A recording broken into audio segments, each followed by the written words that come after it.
చరిత్ర శౌర్యానికి సంబంధించింది. ఈ చరిత్ర అధర్మం పైన ధర్మ విజయానికి సంబంధించింది. ఈ చరిత్ర వీర సుహేల్ దేవ్ చేతుల్లో హతమారిపోయిన సయ్యద్ సలార్ మసూద్ దారుణాలకు సంబంధించింది.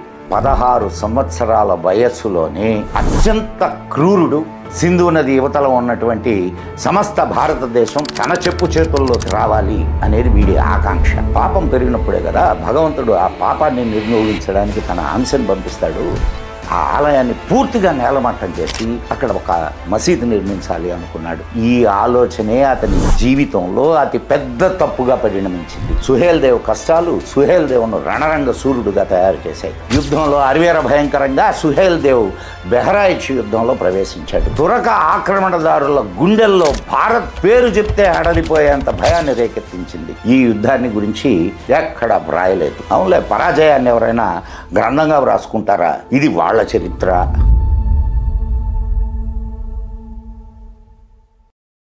నమస్తే సదావత్సలే మాతృభూమే. నమస్కారం మిత్రులారా, నేను మీ మదన్ గుప్తా. ఈరోజు మనం చరిత్ర మరిచిన, చరిత్రలో మరుగుపరచబడిన ఒక యుద్ధాన్ని గురించి, ఒక మహావీరుడి గురించి మన చరిత్ర చెప్పని సత్యాల్లో ఇప్పుడు తెలుసుకుందాం. మన భారతీయులందరికీ తెలియని విషయం ఒకటి ఉంది.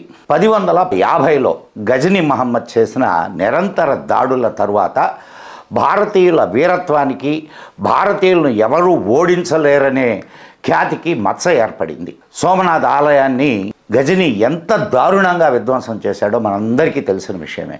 అంతేకాకుండా గజనీ ఆక్రమణల తరువాత గోరీ భారత్ను కబళించడానికి సులువైన మార్గం ఏర్పడింది అనే విషయం కూడా మన చరిత్రకారులు చాలా గొప్పగా మనకు వివరించారు.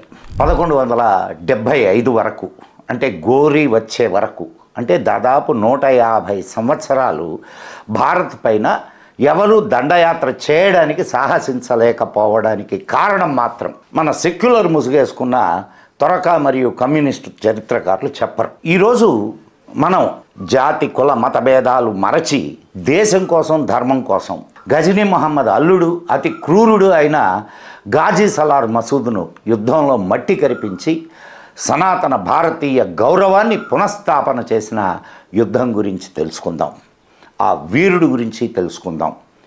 ఈ కథ 1111లో ప్రారంభమవుతుంది. అజ్మీర్ ముస్లింలు స్థానిక హిందూ రాజ్యాలను జయించమని, హిందూ రాజులను చంపమని గజనీ మహమ్మద్ను వేడుకున్నారు. అజ్మీర్లో ప్రభుత్వాన్ని తన పేరుతోనే స్థాపించాలనే షరతుతో గజనీ వారి ప్రార్థనను ఈ షరతు పెట్టి మన్నించాడు. అజ్మీర్ ముస్లింలు ఆనందంగా ఈ షరతును ఒప్పుకున్నారు. గజనీ తన సేనాపతుల్లో అతి బలవంతుడైన దావుద్ బిన్ అతావుల్లా అల్వీ సాలార్ అనే వాడిని నియమించాడు. వాడు త్వరలోనే అజ్మీర్ ప్రాంతాల్లో ఉన్న రాజులందరినీ ఓడించి అజ్మీర్ను గజనీకి అప్పగించాడు. అతడి విజయానికి సంతోషించిన గజనీ తన చెల్లెల్ని సలార్కు ఇచ్చి పెళ్లి చేశాడు. ఈ దంపతులకు 1114లో ఒక బిడ్డ పుట్టాడు. వాడి పేరే సయ్యద్ సలార్ మసూద్. ఈ సయ్యద్ సలార్ మసూద్ చిన్నప్పటి నుండే తన మామలాగా అత్యంత క్రూరుడు, మహత్వాకాంక్ష కలిగినటువంటి వాడుగా తయారయ్యాడు.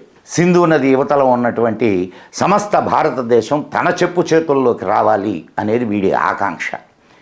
వీడి సలహాతోనే గజనీ తన మంత్రి అయిన ఖ్వాజా హసన్ అనేవాడిని సోమనాథ మందిరం విధ్వంసానికి వినియోగించాడని చెప్పుకుంటారు. సయ్యద్ సలార్ మసూద్ తన మామ అయిన సుల్తాన్ను హిందూ నదిని దాటి భారత్ను ఆక్రమించుకునేందుకు అనుమతి కోరాడు. కేవలం 16 సంవత్సరాల వయస్సులోనే సయ్యద్ సలార్ మసూద్ మొదట ముల్తాన్, ఆ తర్వాత ఢిల్లీ, మీరట్, కనౌజ్ల మీదుగా యుద్ధాలు చేసుకుంటూ వారణాసి వరకు తన ఆధిపత్యాన్ని స్థాపించాడు. ఆ తర్వాత అతడు బెహ్రైచ్ నుంచి వ్యతిరేకతను ఎదుర్కోవాల్సి వచ్చింది. చివరిలో సయ్యద్ సలార్ మసూద్ తండ్రి అల్వీ సలార్ ఆ విద్రోహాన్ని గుర్తించి అణచివేశాడు. గజనీ ఎంత క్రూరంగా అమాయకుల ప్రాణాలు తీశాడో అంతకు 10 ఈ సయ్యద్ సలార్ తన క్రూరత్వాన్ని ప్రదర్శించి కొత్త చరిత్ర సృష్టించాడు. భారతదేశం మొత్తాన్ని ఇస్లామీకరణ చేయడం సయ్యద్ సలార్ లక్ష్యం. కానీ అతని ప్రారంభం మరోలా వ్రాయబడి ఉంది. బహ్రాయిచ్కి కొద్ది దూరంలో శ్రావస్తి నగరం ఉంది. శ్రావస్తి రాజు మోర్ధధ్వజుడు చుట్టుపక్కల రాజులతో కలిసి సయ్యద్ సలార్ మసూద్కు వ్యతిరేకంగా విద్రోహం చేశాడు. సయ్యద్ సలార్ గాజీ ఆ విద్రోహాన్ని అణచివేశాడు. కానీ శ్రావస్తిలో విద్రోహపు మంటలు ఇంకా చెలరేగుతూనే ఉన్నాయి. చాలా కష్ట నష్టాలు కోర్చి శ్రావస్తి రాజు మూర్ధధ్వజుడు తన సింహాసనాన్ని కాపాడుకున్నాడు. అతను ఎంత కష్టపడ్డాడో ఆయన పెద్ద కొడుకు సుహేల్ దేవుకు మాత్రమే తెలుసు. సుహేల్ దేవ్ పుట్టుకతోనే రాజు కాదు, ఆయన చిన్నతనంలోనే చాలా పేదతనాన్ని అనుభవించాడు. ఆయన అనుభవించిన కష్టాలు ఆయనను ఒక గొప్ప వీరుడుగా తీర్చిదిద్దాయి. అగ్నిలో తప్తమైన బంగారానికి ఎలాగైతే వన్నె వస్తుందో అలా సుహేల్ దేవ్ కష్టాలు సుహేల్ దేవును రణరంగ సూర్యుడుగా తయారు చేశాయి. గజనీ సైన్యాన్ని ఓడించి సనాతన ధర్మాన్ని పునఃస్థాపించాలన్నదొక్కటే ఆయన లక్ష్యం. ఆ లక్ష్యం కోసం ఆయన జాతి కుల భేదాలను పక్కకు తోసి ఓ గొప్ప సైన్యాన్ని తయారు చేయడం అవసరం, అనివార్యం. త్వరలోనే ఆయనకు ఆ సువర్ణ అవకాశం లభించింది. అది 1034లో సూఫీ అబ్దుల్ రహమాన్ చిస్తీ వ్రాసిన కావ్యం మిరాతే మసూదీలో సుహేల్ దేవ్ సయ్యద్ సలార్ల మధ్య జరిగిన యుద్ధం గురించి పూర్తిగా వివరించబడింది. ఆ తర్వాత ఆంగ్లేయ అధికారి డబ్ల్యూసి బెన్నెట్ తను రాసిన గజెటీర్ ఆఫ్ ద ప్రావిన్స్ ఆఫ్ ఔద్లో కూడా ఈ విషయాన్ని రాశాడు. సయ్యద్ సలార్ మసూద్ ఎన్ని ప్రయత్నాలు చేసినా బెహ్రాయిచ్ రాజులు అతని ఆధిపత్యాన్ని స్వీకరించలేదు. ఇక వారిని ఉపేక్షించకూడదని సయ్యద్ సలార్ మసూద్ 1033లో ఒక పెద్ద సైన్యాన్ని తీసుకొని బెహ్రాయిచ్ వచ్చాడు. అతను విద్రోహాన్ని అణచడానికి వచ్చాడనుకున్నాడు, కానీ అతని మృత్యు అతన్ని బెహ్రాయిచ్ పిలిపించింది అని అతనికి తెలియదు. సయ్యద్ సలార్ మసూద్ ఒక సరోవరం దగ్గర ఒక ధ్వంసం చేయబడిన సూర్య దేవాలయాన్ని చూశాడు. ఎంత ధ్వంసం చేసినా ఆ సూర్య దేవాలయం రాజసం అలానే ఉంది. అది సహించలేకపోయాడు వాడు. ఆ ఆలయాన్ని పూర్తిగా నేలమట్టం చేసి అక్కడ ఒక మసీదు నిర్మించాలి అనుకున్నాడు. ఈ ఆలోచనే అతని జీవితంలో అతి పెద్ద తప్పుగా పరిణమించింది. పాపం పెరిగినప్పుడే కదా భగవంతుడు ఆ పాపాన్ని నిర్మూలించడానికి తన అంశను పంపిస్తాడు. యుద్ధంలో అరివేర భయంకరంగా సుహేల్ దేవ్ బెహ్రాయిచ్ యుద్ధంలో ప్రవేశించాడు. సయ్యద్ సలార్ మసూద్ను యుద్ధానికి ఆహ్వానించాడు.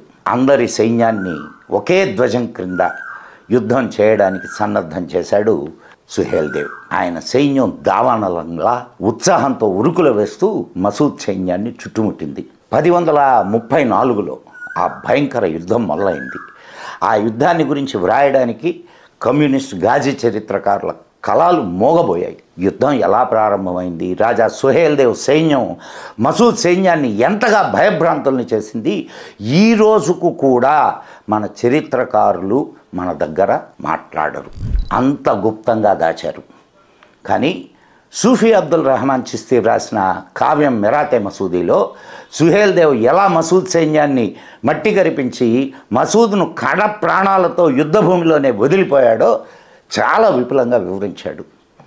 భారత్ను జయించాలని కలలు కన్న సయ్యద్ సలార్ చివరకు కాకులకు గద్దలకు కుక్కలకు నక్కలకు ఆహారం అయిపోయాడు. ఈ యుద్ధం ఎంత భయంకరమైందంటే తురక ఆక్రమణదారుల గుండెల్లో భారత్ పేరు చెప్తే హడలిపోయేంత భయాన్ని రేకెత్తించింది. సయ్యద్ సలార్ మసూద్ దయనీయమైన హీనమైన చావు వారిలో మరో 150 సంవత్సరాలు భారత్ వైపు కన్నెత్తి చూడకుండా చేసింది. బహుశా అందుకనేమో ఈ యుద్ధాన్ని గురించి మన తురక చరిత్రకారులు, ఎర్రకళ్ళద్దాల చరిత్రకారులు ఎక్కడ వ్రాయలేదు. అవునులే, పరాజయాన్ని ఎవరైనా గ్రంథంగా వ్రాసుకుంటారా? ఇది వాళ్ళ చరిత్ర. ప్రస్తుత చరిత్రకారులు కూడా ఈ యుద్ధాన్ని గురించి ఒప్పుకోరు. ఒక విదేశీ ఆక్రమణదారుడిని ఒక భారతీయ వీరుడు యుద్ధంలో ఓడించాడు అంటే వీళ్ళ మనస్సులు ఒప్పుకుంటాయా? విదేశీ ఆక్రమణదారుడికి చివరి గడియల్లో మంచినీళ్లు కూడా దొరకని విధంగా భారతీయ వీరుడు ఓడించాడు అని చెప్పడానికి ఈ నక్క చరిత్రకారుల నోళ్లు ఎండిపోతాయి. దౌర్భాగ్యం ఏంటంటే సయ్యద్ సలార్ మసూద్ను మట్టి కరిపించిన సుహేల్ దేవ్ వీరత్వానికి గుర్తుగా ఒక స్మారక చిహ్నం కానీ ఒక గుర్తు కానీ లేదు. కానీ దుష్టుడైన సయ్యద్ సలార్ మసూద్ సమాధి బెహ్రాయిచ్లో ఉంది. దాన్ని గాజిమియా దర్గా అని పిలుస్తారు. దుర్మార్గుడు హిందువుల రక్తాన్ని ఏరులుగా పారించిన ఈ పాపిష్టివాడి దర్గాకు వెళ్ళి ఇప్పటికీ మొక్కులు చెల్లించుకొని వస్తుంటారు చరిత్ర తెలియని మన దౌర్భాగ్య హిందువులు. చాలా సంవత్సరాల వరకు గంధోత్సవాలు కూడా చాలా అట్టహాసంగా నిర్వహించారు మన హిందువులు. మన హిందువులు ఎప్పుడు కళ్ళు తెరుస్తారో, ఎప్పుడు నిజాలు గ్రహిస్తారో వేచి చూడాలి. ఈ గంధోత్సవం పైన ఈ మధ్యనే యోగి ఆదిత్యనాథ్ ఆంక్షలు విధించాడు. ఈ చరిత్ర శౌర్యానికి సంబంధించింది. ఈ చరిత్ర మన గౌరవానికి సంబంధించింది. ఈ చరిత్ర అధర్మం పైన ధర్మ విజయానికి సంబంధించింది. ఈ చరిత్ర వీర సుహేల్ దేవ్ చేతుల్లో హతమారిపోయిన సయ్యద్ సలార్ మసూద్ దారుణాలకు సంబంధించింది. చరిత్రకారులు చెప్పని, చరిత్రకారులు మరుగుపరచిన భారతీయ వీర యోధుల చరిత్ర ఇది. మరో చరిత్ర చెప్పని సత్యంతో మీ ముందుకు వస్తాను. ఈ వీడియో మీకు నచ్చినట్లయితే మన ది మదన్ గుప్తా ఛానల్ను వెంటనే సబ్స్క్రైబ్ చేయండి. సబ్స్క్రైబ్ చేయకపోతే బెల్ ఐకాన్ నొక్కండి, లైక్ చేయండి, షేర్ చేయండి. మీ అభిప్రాయాలను కామెంట్ బాక్స్లో మాకు తెలియజేయండి. బెల్ ఐకాన్ నొక్కితే మీకు మా వీడియోలు విడుదలైనప్పుడల్లా సందేశం వస్తుంది. మీరు ఏదైనా ఆర్థిక సహాయం అందించదలుచుకుంటే కింద ఇచ్చిన QR కోడ్ను స్కాన్ చేసి లేదా ఇక్కడ ఇచ్చిన అకౌంట్కు మీ సహాయ ధనరాశిని పంపించవచ్చు. మరో మంచి వీడియోతో మీ ముందుంటాను. అప్పటి వరకు సెలవు మరి. జై హింద్, జై మా భారతి. నమస్కారం మిత్రులారా, మీ మదన్ గుప్తా.